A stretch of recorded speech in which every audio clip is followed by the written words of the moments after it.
با عرض سلام و درود گرم به شما بینندگان محترم، نوید محمدزاده هستم با یه زنگ سلامت دیگه در خدمتتون. امیدوارم که همیشه شاد و تندرست باشید.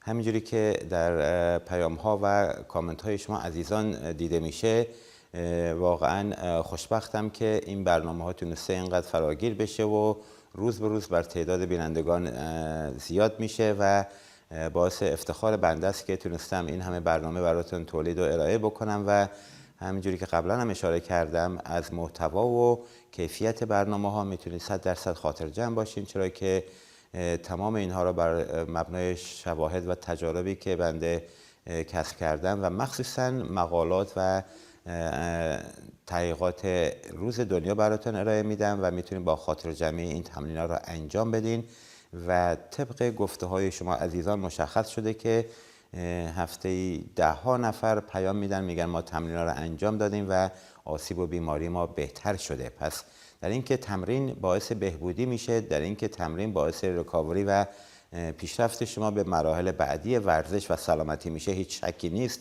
تمام تحقیقات اینا رو ثابت کردن.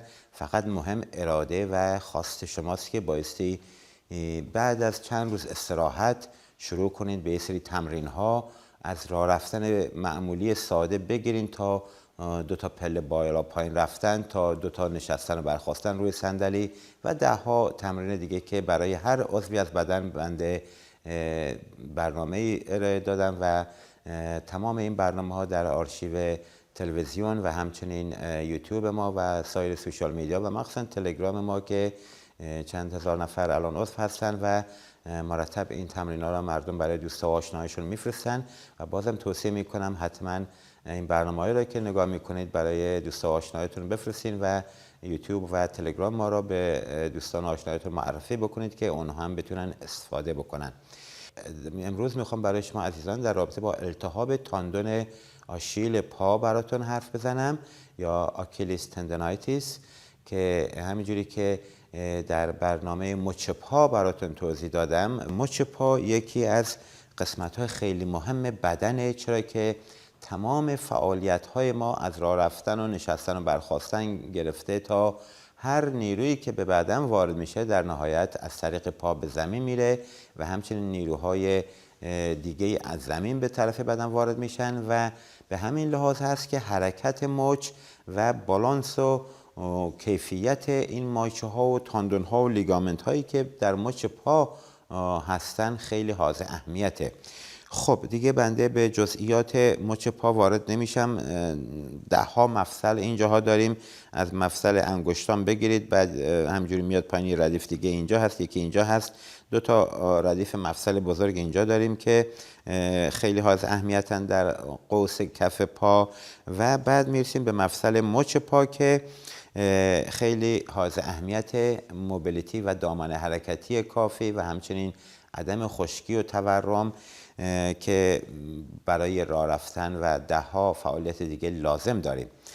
خب همونجوری که می‌بینید 2 تا استخوان ساق پا هستن که میان با استخوان پاشنه یا کالکانیوس یه مفصل مچ پا رو تشکیل میدن و یه سری مایچه از جلوی ساق پا میان به انگشتای پا وصل میشن و به مچ پا وصل میشن و یه سری هم از پشت پا و این بغل پا میان و تمام اینا با همدیگه و به اضافه 10 لیگامنت و تاندون باعث ثبات مچ پا میشن.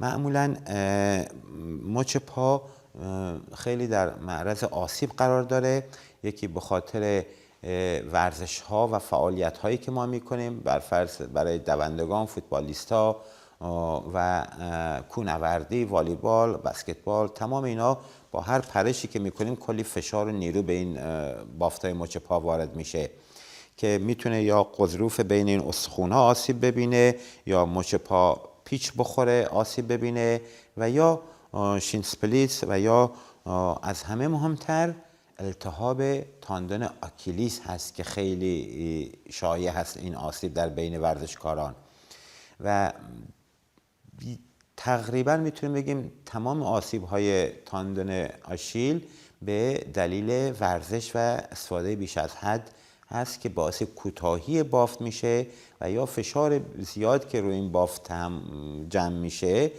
باعث میتونه پارگی تاندون هم بشه که در نهایتا به التهاب ختم میشه و درد خیلی بد و شدیدی داره که حتی با راه رفتن معمولی هم دیگه سخت میشه تحملش کرد. در یه سری از مواقع مشکلات دیگه مثل گاوت میتونه پیش بیاد یا همون نقرس که در واقع اینفلمیتری دیزیز هست، التهاب خاصی که در یه سری قسمت‌های پا، مفاصل و تاندون ها میتونه به وجود بیاد و در یه سری از مواقع هم دلیل آسیب های مچ پا مخصوصا تاندون آشیل فرم پا هست که یا این قوس کف پا صافه یا قوس خیلی زیاد داره که تمام اینا آناتومی و بایومکانیک پا را در واقع تحت تأثیر قرار میده و ریسک آسیب اون رو بالا میبره. این پشت پا را، ساق پا را که در نظر بگیریم دو تا مایچه بزرگ هستن، یکی گاستروکونومیوس یکی هم سولئوس و میان با هم دیگه و از اینجا تقریبا مایچه شروع میکنه به تاندون تبدیل میشه و تاندون میاد به این استخون وصل میشه که نیروهایی که از طرف مایچه تولید شدن در نهایت به استخون میره و در واقع منقبض کردن این مایچه ها باعث خمراز شدن مچ پا میشه. به همین خاطر فعالیت ساق پا خیلی حائز اهمیت هست، هم برای مفصل زانو و هم برای مچ پا. خب میتونیم تصور بکنیم وقتی که این تاندون آکیلیس دچار مشکل بشه تمام این فعالیت ها محدود میشن و یا انجام داده نمیشه. خب برای اینکه تاندون آشیل رو بتونیم خوب بکنیم بایستی چه کار بکنیم؟ یکی دو هفته اول در موقع آسیب حتما سعی کنید 5-6 روز تا 10 روز ماکسیموم یه استراحتی بدین. همون موقع استراحت بایستی یه سری تمرین ساده مثل موبیلایزینگ مچ پا را انجام بدین، پا را به بالا بیارید و ببرین پایین خیلی راحت بدون فشار. اینها رو بایستی انجام بدین که اون بافت دچار بیماری بیشتر نشه. اگه تحقیقات خیلی زیادی رو که نگاه بکنیم نشون دادن اگه ما بافت رو کاملا بی حرکت بکنیم میتونه دچار آسیب بشه. در بعضی از مواقع هم که نیاز باشه التهاب داشته باشه، التهاب وقتی که درد شدید و سوزش خیلی زیادی داشته باشه شما میتونید از یخ دوباره استفاده بکنید همون هفته اول که میتونه اونو التهابش رو ببره پایین. در بعضی از مواقع هم این التهاب انقدر شدیده که یا پارگی که ایجاد شده در تاندون انقدر زیاده که یه حالت برآمدگی در تاندون با دست و با چشم قشنگ لمس میشه و دیده میشه که بایستی اینو شروع بکنید خیلی راحت این حرکت های موبیلایزینگ، پس بالا پایین بعد بیرون داخل و چرخشی رو از این ور و برعکس همه رو 30 تا انجام بدین در صبح 30 تا در شب و نذارین که اون بافت دچار التهاب بیشتر بشه.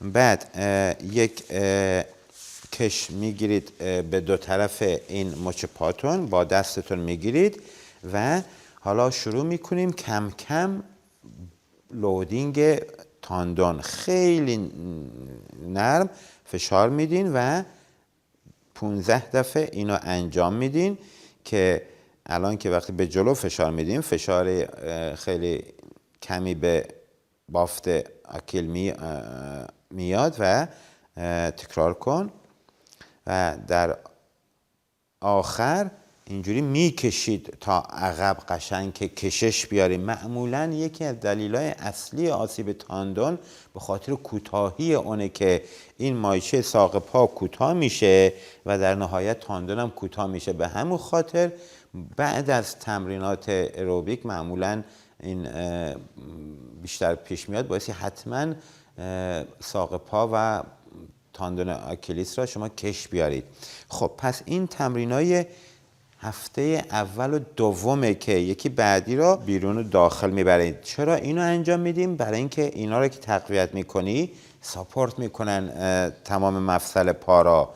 پس بایستی وقتی یک آسیب داریم فقط به تمرین خود اون بافت آسیب دیده اکتفا نکنیم، همیشه یکم مایچه‌های دور اطراف هم تقویت میکنیم و حتی به سگمنت یا قسمت بعدی حتی مثلا تمرین اسکوات رو که انجام میدیم، حالا نشون میدیم، اونجا هم باز باعث تاثیر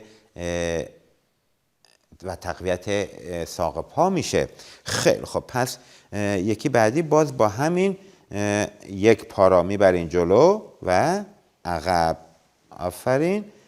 یکم باز میکنید اینو، خیلی یواشتر، یواش. آفرین. پس به جلو و عقب با کش و بیرون و داخل که همونجوری که اشاره کردم یکی از این کشا خونه داشته باشید. خیلی خب، پس این برای اون یکی دو هفته اول خیلی مؤثره که میتونید انجام بدید. تمرین بعدی که خیلی خوبه دیگه، از هفته دوم به بعد میتونید انجام بدین، از همون روزهای اول در واقع اینو میتونید انجام بدین. روی یک پا روی بالانس بورد دوباره وای میسین. اگه هم نداشتین روی بالشت کوچک بذارین زیر پاتون و اگه اونم نداشتین فقط رو زمین وای میستین که خیلی باعث تأثیرات خیلی خوبی میشه برای ثبات مچ پا. یکی از دلایل آسیب تاندون آشیل باز عدم ثبات کافی تو مچ پاست که باعث آسیب میشه که این دوباره ثبات میبره بالا.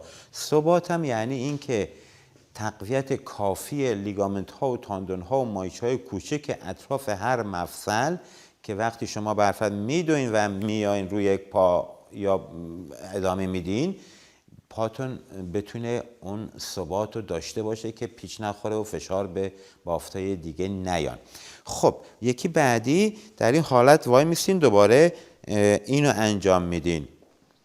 در حالت قدم وای میسین، بعد مطمئن باشین که این زانوتون روی کفشتون میمونه و 2 تا 15 تا اینو انجام میدین. یکی بعدی میایم بالای بالانس بورد. اینو دیگه هفته سوم چهارم به بعد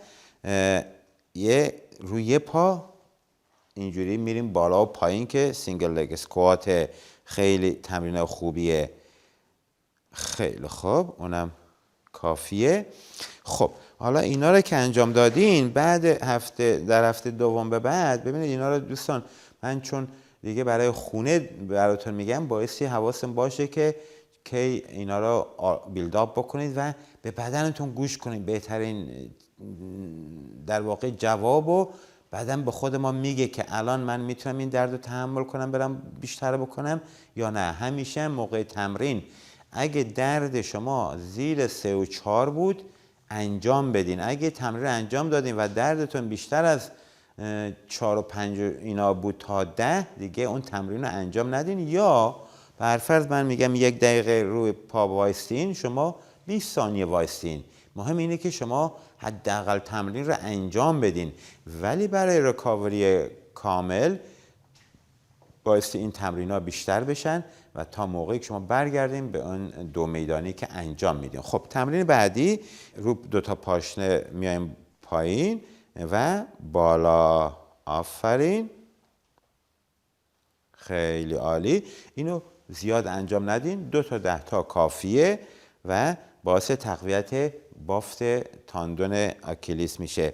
خب یکی بعدی که خیلی خوبه، اکسنتریک اکسرسایز هست که بغل پله انجام میدیم. روی بغل پله 2 تا پاتون رو میذارین، حالا با 2 تا میریم بالا، گو اپ، و یواش 1 2 3 4 5. این در واقع با 2 تا که میریم بالا، در برگشت این آکیلیس ببینید طولش زیاد میشه ولی نیرو تولید میکنه. این خیلی تاثیرات بسزایی برای التهاب و اینجور آسیب‌های مچ پا و مخصوصا تاندون آشیل داره. پس 10 تا روی هر پا انجام میدین، با 2 تا میریم بالا و روی یکی 1 2 3 4 5.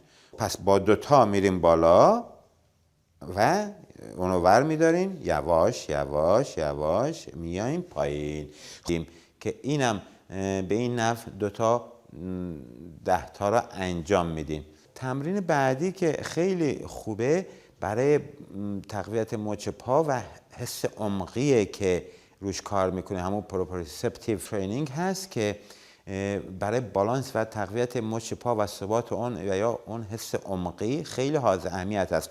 یک وزنه دستتون میگیرید و دور کمر میچرخونید و هی پاتون میذاری زمین. touch and turn. No, put on the floor each time. اوکی. یه 10 تا در اون اوایل انجام بدین، بعد بکنید 2 تا 10 تا و برای هر دو پا آلترنیت میکنید، هر دو تا پا را انجام میدین همیشه که یک تأثیر خیلی خوبی داشته باشه. خیلی خوب. یه تمرین دیگه ای که از بحث حس عمقی شد و پروپریوسپتیو میتونید انجام بدین، البته اینو اصلش بایستی رو بالانس بورد باشه، ولی در اوایل چون سخته در همین حالت معمولی رو زمین وای میسین، دستا رو میاریم بالا و پاتون رو میاریم بالا. حالا چشماتون رو میبندین. این تمرین خیلی خوبه. keep going باعث میشه که شما مایچه های کوچک کف پاتون و مچ پاتون و ساق پاتون رو حس بکنید که در حالت معمولی حس نمی کنید. وقتی که چشم رو میبندیم ویژن قطع میشه دیگه، این پروپریوسپتیو ها باعثی شدیداً کار کنن، فعال میشن که بالانس شما رو به دست بیارن که خیلی تأثیرات خوبی روی اینجور آسیبای تاندون آکیلیس و غیره و سایر آسیبای پا هم تمرین خیلی خوبیه. خیلی خوب. و برای 2 تا پا other side as well تکرار میکنید. پس 10 ثانیه 20 ثانیه افراد مسن اینو انجام ندن. ببینید اولش سخت، سریع آدم میخواد بیفته. الان حرکت پا رو ببینید چقدر حرکت میکنه. اگه همینو do it with open eyes now ببینید هیچ حرکتی نداره به اون صورت. تفاوتشو پس خوب متوجه شدین که چقدر زیاده. خب تمرین بعدی که خیلی خوبه، کیتل بل رو انجام میدیم. چرا اینو انجام میدیم؟ ببینیم برای اینکه وقتی که یک بار ما میتونیم این پا رو ثابت نگه داریم، این استخونای ساق پا رو در رابطه با پا بچرخونیم، یک بار اینا رو ثابت نگه داریم، پا رو میچرخونیم. الان این 2 تا تمرین بعدی در واقع اسکوات و کیتل بل، ما پا را ثابت نگه میداریم، اینا را میچرخونیم. وقتی که زانو خم میشه، ببینید زانو که خم بشه در واقع مچ پا هم حرکت کرده. آفرین. خب همینجوری با وزن سنگین زیاد نگیرید، البته بستگی به فیزیک بدنیتون داره. اگه قوی هستین تا 10 کیلو اینا عالی هست. یکی بعدی اسکوات انجام میدین. دستا را باز بکنید. آفرین. فرض میکنید یه صندلی پای سرتونه و میشینید. تمام اینا باعث تقویت پاشنه و مچ پاتون میشه و از یک طرف مایچه های دیگه پا را هم تقویت میکنه که نمیذاره شما موقع برگشتن به ورزش کم بیاری. در واقع همه اینا در اون فاز آخر قابل انجام هست. بعد از اینکه یک هفته بدون وزنه اسکوات انجام دادیم، دیگه با یه وزنه 5 کیلویی 10 کیلویی بالای سرتون میگیرید و اونو انجام میدین. در هفته آخر با همون وزنه پاشنه ها رو میاریم بالا. خیلی تمرین خوبیه.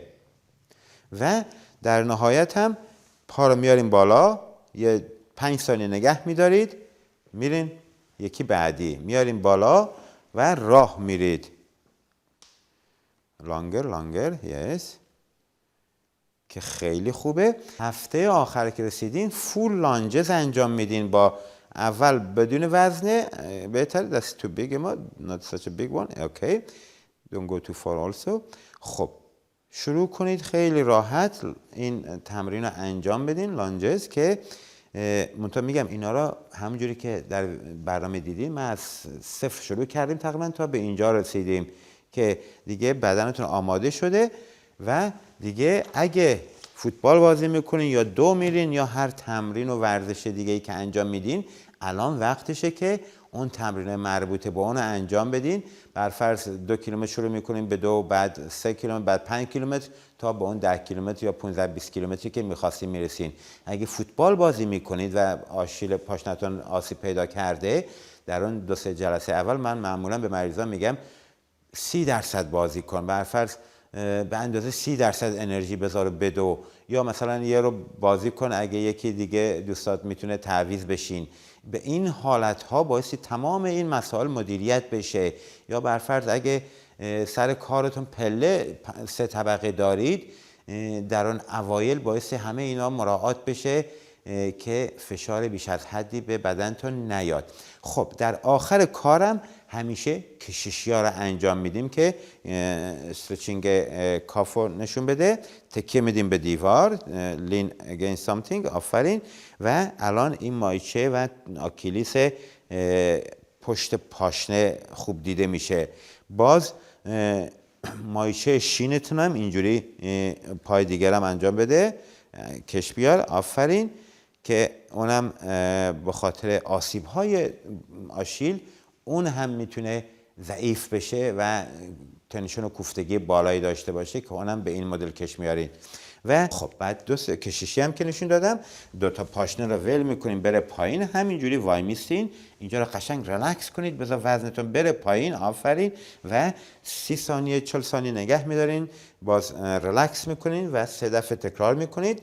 و بعد روی یک پا این پا رو میارین بالا، ریلکس دیس وان، روی یک پا نگه میدارین، ول میکنید، پاشنه رو بره پایین 30 ثانیه و دوباره تکرار میکنید. و پای دیگر را، عالی، خیلی خوب. اینجا که بغل پله هستیم، شین ماسل هم بخواین این مایچه جلوی ساق پا رو کش بیارید، پنجه‌تون رو بغل پله دومی سومی بذارید و دستاتون بذارین رو زمین. و این کشش خیلی خوبی هم برای هیپ فلکسورا، خم کننده های ران، و هم مایچه شین که خیلی حائز اهمیت هست، میتونه به این حالت انجام بدید. امیدوارم که این برنامه هم مورد استفاده قرار گرفته باشه.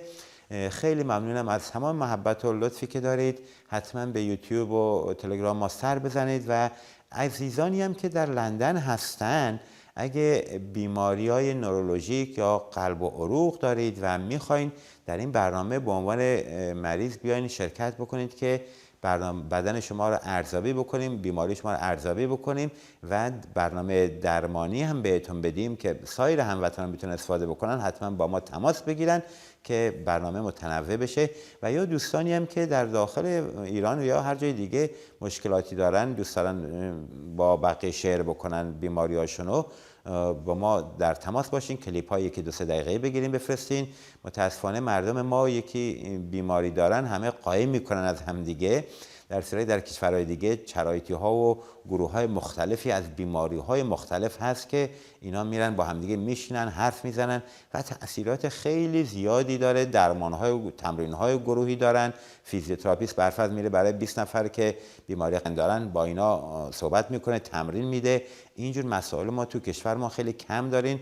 امیدوارم که شماها یکم داوطلب بشین، بیاین راجع به بیماریتون. هیچ عیبی نداره، بیماری برای همه ما پیش میاد متاسفانه. مهم اینه که با بقیه در میان بذارم که اونها بتونن جلوگیری بکنن و یا مشکلی پیش نیاد.